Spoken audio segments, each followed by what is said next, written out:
Струмица планира да стекне енергетска независност со поставувањето на фотонапонската централа. Општината реши овој проект да го стави во буџетот за 2023 година, откако доби најмногу гласови од граѓаните за време на форумските сесии. Градоначалникот Костадинов смета дека од обновливи извори може да обезбеди енергија за потребите на сите локални институции.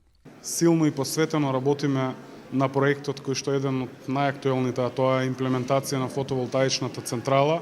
Струмица ќе генерира најмногу заштеди можеби во државата и ќе биде единствена општина во државата која што ќе биде комплетно независна од електрична енергија. До тогаш ќе ги почитуваме одлуките на владата да генерираме заштеди толку колку што е неопходно.